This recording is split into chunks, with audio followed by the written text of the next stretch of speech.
Ative as notificações do Canaltech e seja avisado no seu celular sempre que um novo vídeo for postado aqui. No dispositivo móvel é só clicar neste sininho, no desktop é só clicar nessa engrenagem. Polêmica da franquia de dados, os novos capítulos dessa novela. Uberpool em São Paulo, agora é possível dividir a corrida e a conta com estranhos. Semáforo para quem é viciado em smartphones. Luzes no chão indicam o momento correto da passagem. E saia justa com a atualização do Windows 10. O que você faria se fosse pego pela mensagem da Microsoft ao vivo na TV? Esses são os destaques do Canaltech News que começa agora. Antes das notícias da semana, vamos falar de coisa boa. Vamos falar da promoção do Instagram do Canaltech. Para você do Canaltech, temos um presente especial que não é rico em ômega 3. É um Chromecast de primeira geração. Para você que estuda, você que trabalha, é aposentado, pensionista do INSS, não importa, é muito bom para você. É só ligar o seu celular e mandar o conteúdo para a televisão. Para participar é muito fácil. A produção acabou de mandar e-mail com as instruções. Siga o Canaltech no Instagram. Marque 3 amigos nos comentários da postagem do dia 28/3. O link está na descrição do vídeo, a produção vai ter colocado para vocês. Corram antes que as linhas congestionem, sigam o Canaltech lá e não esqueçam, ativem as notificações de publicação no Instagram para não perderem o resultado do sorteio. Assim que atingirmos 15 mil inscritos, iremos sortear o Chromecast para vocês. Aproveitem que o frete é grátis e na próxima vez pode ter iogurteira. É com você, Igor. Bom, agora, falando de coisa séria, o apoio da Anatel à decisão das operadoras em limitar a internet dos usuários não pegou bem para a agência, que além de sofrer ataques em seus servidores, agora pode enfrentar uma comissão parlamentar de inquérito no Senado. É a voz do povo fazendo a diferença. De acordo com o senador Hélio José, do PMDB do Distrito Federal, ele e mais 45 senadores protocolaram nesta quarta-feira o pedido de criação de uma CPI para investigar a atuação da Agência Nacional de Telecomunicações na polêmica envolvendo as franquias de dados na banda larga fixa. O assunto ganhou destaque nas últimas semanas porque a ideia do órgão regulador e das prestadoras de serviços promete obrigar o usuário a racionar a própria internet, que pode ser cortada após atingir uma quantidade de dados baixados com base no plano contratado. O ministro das Comunicações, André Figueiredo, também está numa sinuca de bico. Nessa quinta, ele disse ter desistido da proposta de exigir franquia ilimitada das operadoras. Já na sexta, ele mudou de ideia, afirmou que não pretende acabar com o plano de regulamentar a internet e que o governo deve lançar uma nova versão do Plano Nacional da Banda Larga que se chamaria Brasil Inteligente. O anúncio da medida deve acontecer na próxima semana, durante uma cerimônia oficial realizada em Brasília com a presença da presidente Dilma Rousseff. A regulamentação trará uma série de regras para as operadoras.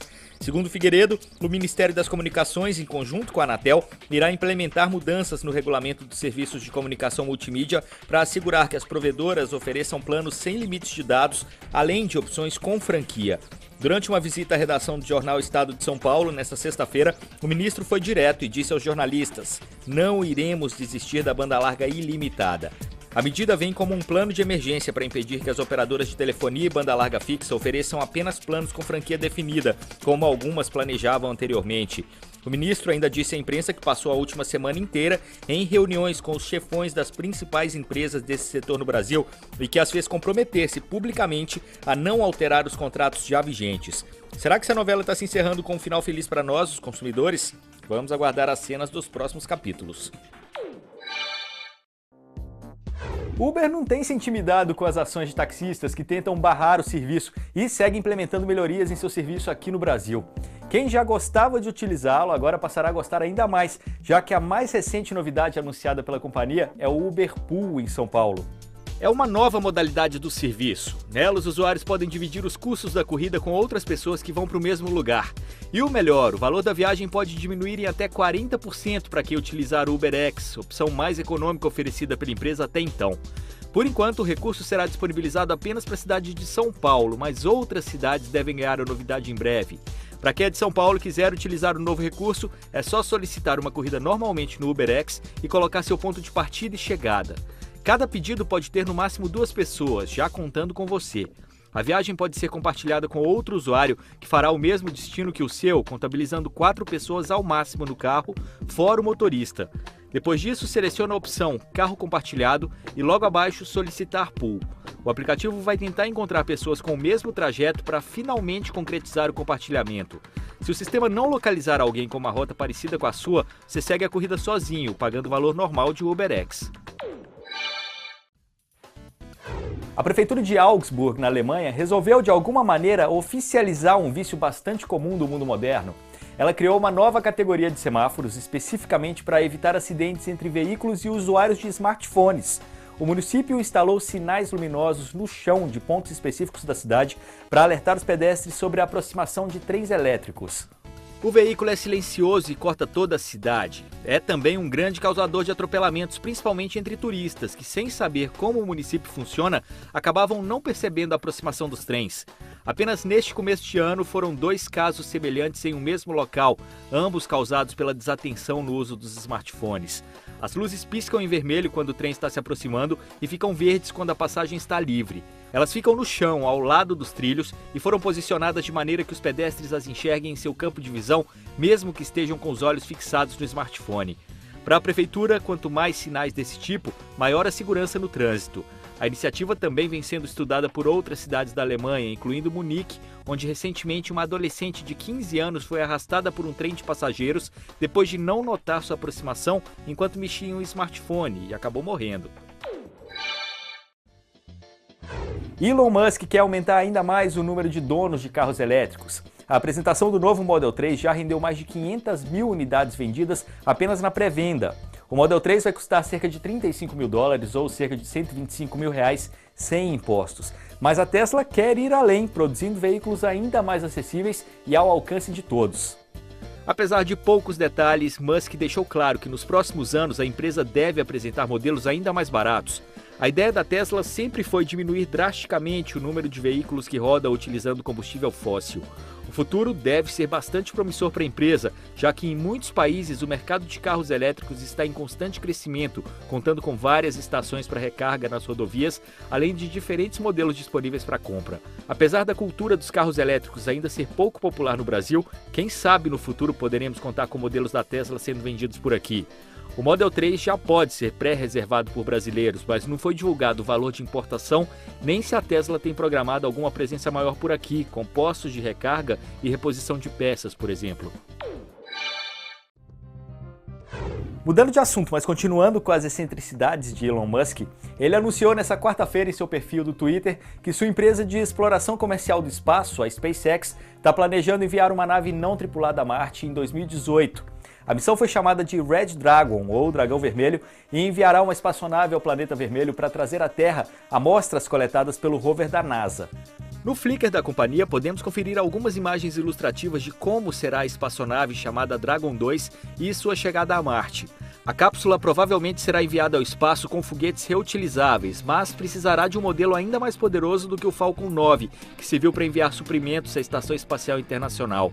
Este foguete deverá ser o Falcon Heavy, cujo primeiro voo está previsto para acontecer no ano que vem. Entre os desafios está a entrada da nave na atmosfera marciana, bem como seu pouso. Uma vez que a atmosfera é cerca de 1000 vezes mais fina do que a terrestre, será necessário algum sistema mais potente para frear o veículo a uma velocidade suficiente para que consiga pousar sem se chocar contra o chão. Apesar de pouco espessa, a atmosfera marciana é capaz de fazer com que um objeto que adentre seu território se aqueça muito e mais rapidamente. Então essa nave precisa ser não somente capaz de frear em tempo, mas também capaz de aguentar uma temperatura de cerca de 871 graus Celsius. Por sorte, o escudo térmico da Dragon consegue protegê-la contra uma temperatura extremamente alta, beirando os 1650 graus Celsius. Você já se perguntou quantas pessoas no Brasil têm o mesmo nome que o seu? Uma tarefa que parecia complicada, agora é totalmente possível por meio de uma ferramenta online do IBGE, chamada Nomes no Brasil. A plataforma foi criada a partir do censo de 2010, com o levantamento dos dados de 200 milhões de brasileiros, totalizando 130 mil nomes diferentes. Como já era de se esperar, o nome masculino mais comum é José, com mais de 5 milhões e 700 mil registros, e o feminino é Maria, com mais de 11 milhões e meio de registros. De acordo com o site do serviço, os nomes foram contabilizados independentemente da grafia. Dessa forma, os nomes Ana com um N e Ana com 2 N's aparecem na mesma lista, assim como nomes acentuados e não acentuados são interpretados como o mesmo, por exemplo, Antônio com e sem circunflexo. O interessante da plataforma é que, além de mostrar a quantidade de pessoas que partilham do mesmo nome, o usuário pode verificar o nível de popularidade e a quantidade de pessoas que foram registradas com o mesmo nome ao longo das décadas e em estados diferentes do país por meio de um gráfico. Quer ver a popularidade do seu nome? Só clicar no link aqui junto ao vídeo. Ninguém gosta de ter suas atividades interrompidas pelo aparecimento, muitas vezes inconveniente, da janelinha de atualização do sistema operacional. Mas o que aconteceu em um canal de televisão dos Estados Unidos foi, no mínimo, tragicômico. A transmissão da previsão do tempo do estado de Iowa foi surpreendida pela atualização do Windows 10. Dá uma olhada. O episódio aconteceu ao vivo no canal KCCI e a apresentadora acabou contornando bem a situação, brincando com a produção. Ela disse ao vivo que a Microsoft recomenda que ela atualize o Windows 10, o que ela deveria fazer. Tudo isso em meio a risos. Rapidamente a produção do programa tirou a janela intrusa da tela e tudo voltou ao normal. Já aconteceu alguma dessas com você? Deixe sua história aqui nos comentários.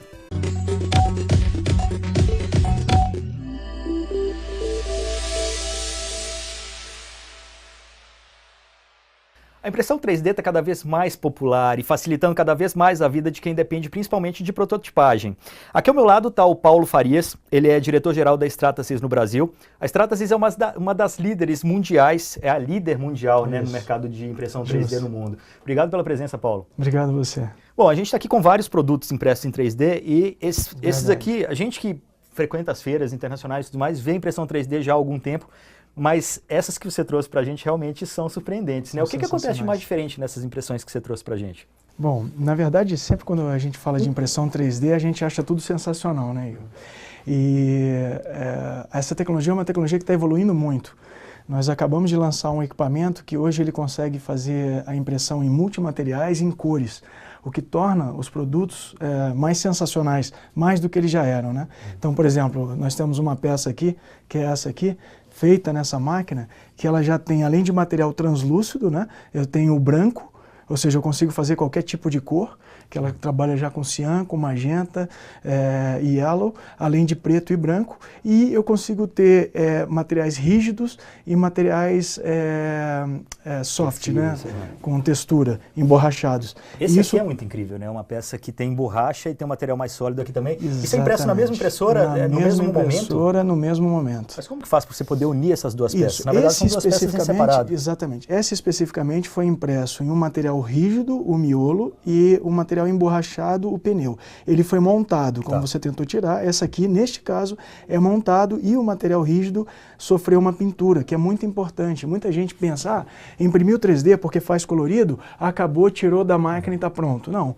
Alguns protótipos, eles exigem um pós-processamento, um tratamento para eles ficarem mais sensacionais. Tá. Essa foi impressa em partes separadas, mas essa aqui não. Essa aqui foi uma peça única, já impressa, e ela tem mobilidade, flexibilidade. Por quê? Como que isso acontece? Isso é genial, porque essas impressoras, as impressoras profissionais, né, elas têm um material que chama material de suporte. Além do material de impressão, que a gente chama de material de desenho, existe um material que fica entre o material de desenho, que permite com que um material não cole na impressão em outro.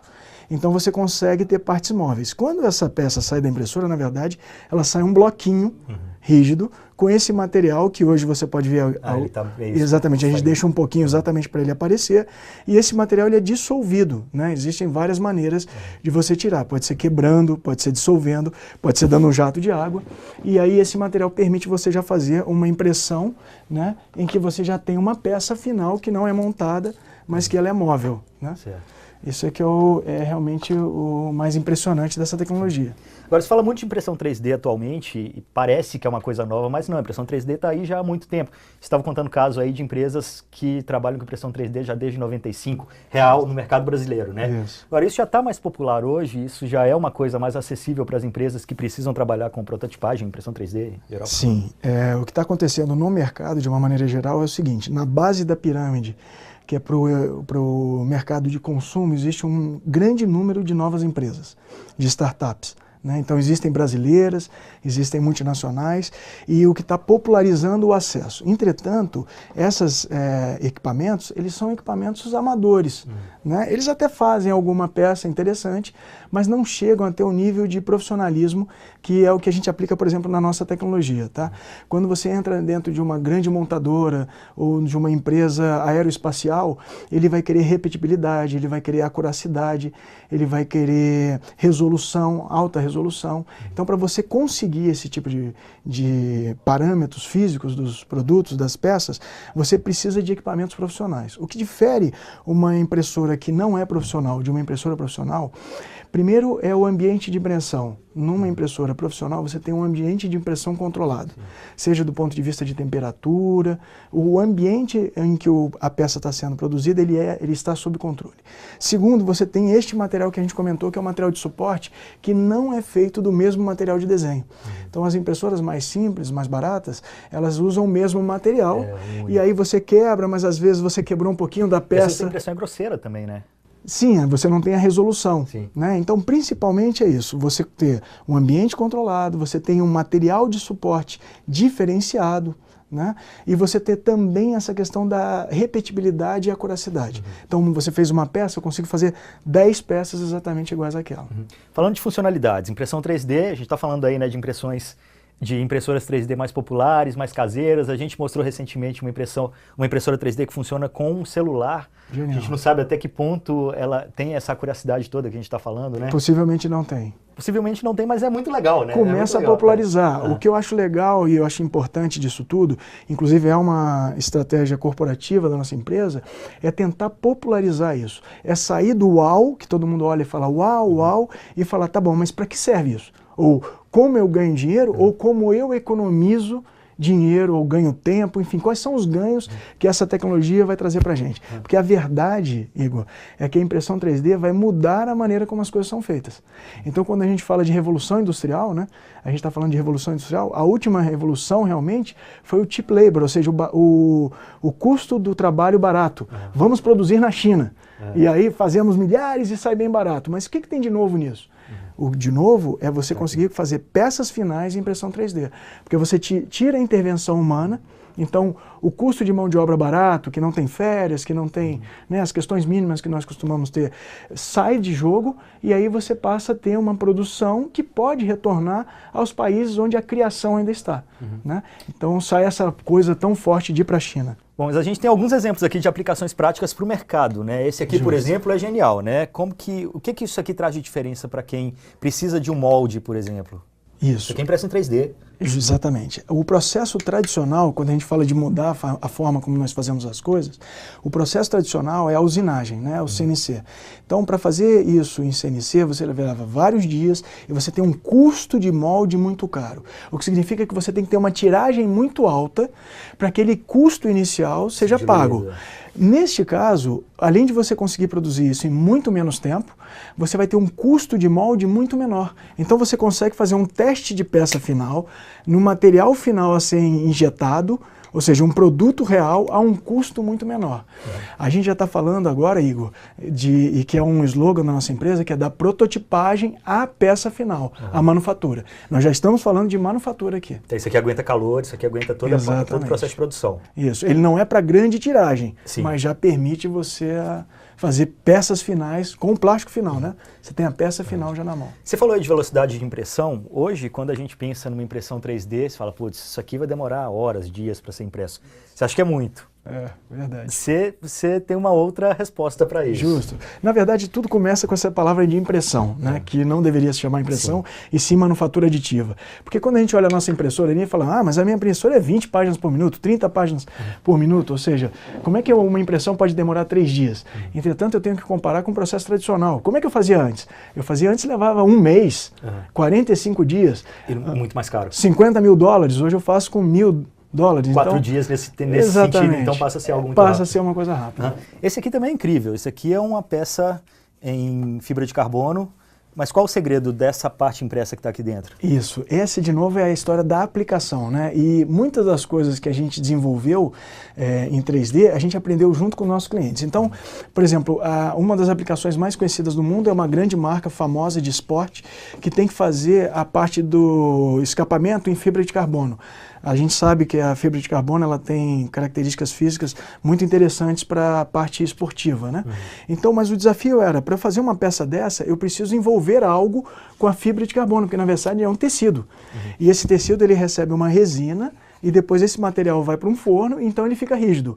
Mas se eu botei alguma coisa aqui dentro, peraí, como é que eu faço para tirar? Esse mesmo material, que é o material de suporte, eu faço a impressão do miolo e após essa peça pronta, eu dissolvo isso aqui. Então eu tenho uma peça final, a um custo que seria impossível no processo tradicional. Estamos mudando o jeito que a gente faz as coisas. Bom, esse aqui também é incrível, né? Esse aqui é um braço robótico. Se pensar isso numa linha de produção, a economia que isso traz para a empresa é muito grande. É verdade. Esse já é uma peça de produto final, é um braço de um robô. Ele é quase 1/10 do peso da peça tradicional e o tempo de produção dele também é muito importante. O segredo do 3D também, Igor, eu acabei não comentando isso com você, as máquinas são sensacionais, mas os materiais é que fazem a grande diferença. Esse material que você está pegando na mão, ele é um material altamente resistente, né? É por isso que ele está se aplicando a um braço de robô e ele tem propriedades físicas que permitem aplicá-lo aí. Nós podemos aplicar esse material também em algumas necessidades da área aeroespacial e tem um caso internacional nosso, de uma grande companhia aérea, que tem mais de 1000 peças produzidas com esse material. Então ele tem certificações também, porque dentro de um avião, se houver um incêndio, não pode gerar fumaça tóxica, esse tipo de coisa.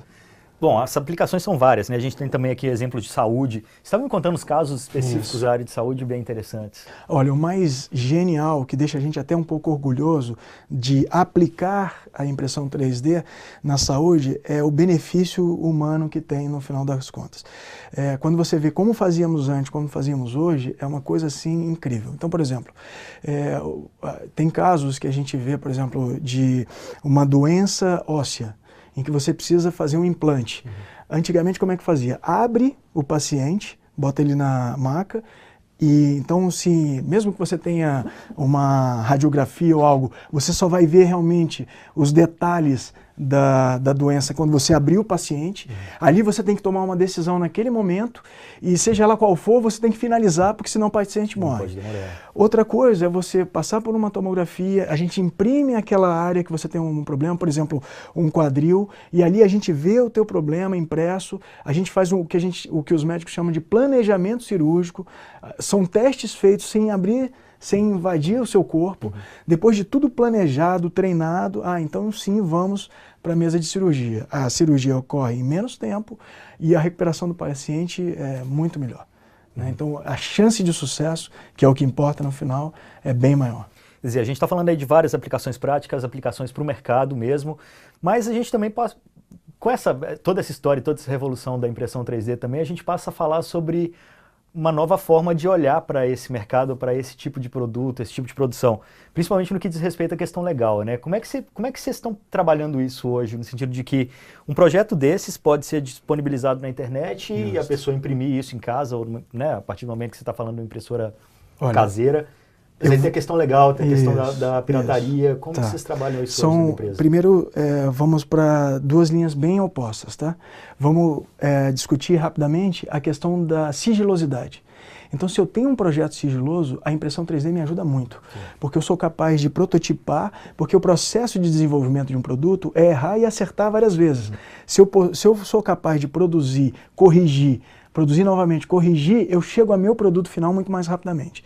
Então, é por isso que tem tanto sucesso na área de prototipagem. E eu não preciso mandar uma peça para teste, por exemplo, para a China. Tem um caso de um cliente no Brasil que ele desenvolveu um produto e ele mandou prototipar esse produto na China. Quando ele foi para a China para fazer a fabricação, ele descobriu que o produto já estava lá, sendo vendido há muito tempo. Ele perdeu na sigilosidade. Então, esse é um aspecto que eu queria falar. O outro é que na questão da popularização, o que a gente faz é o seguinte, existe, por exemplo, no caso da Stratus, a gente tem um Thingiverse, que na verdade, como o próprio nome diz, é um universo de coisas que você que não tem muita experiência em produzir, você simplesmente faz o download de uma peça. Só que aquela peça, ela foi disponibilizada dentro de um ambiente colaborativo.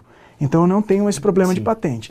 E se a gente for falar realmente dessa questão, que ela é um desafio, isso começou desde a época do papel, quando se copiava um livro, tirava uma cópia de um livro, né? Você pode fazer o processo reverso como? Você pega uma peça que tem toda a patente e um desenvolvimento de anos, você escaneia ela e você imprime. Tá? Então, esse é um desafio da humanidade. Sim. Não vai ser resolvido com a impressão 3D. Né? Mas, sem dúvida, para você chegar num nível de precisão de uma peça dessa, apenas o arquivo original, realmente o inventor da peça, é que vai conseguir produzi-la exatamente da maneira como ela foi desenvolvida. Mas essa é uma questão importante. E no Brasil? Como que está a impressão 3D no Brasil? Você mais que ninguém pode falar sobre isso, né? Sim. O Brasil é um desafio, né? Alguns dados eu vou dividir com você que são um pouquinho desafiadores e preocupantes ao mesmo tempo.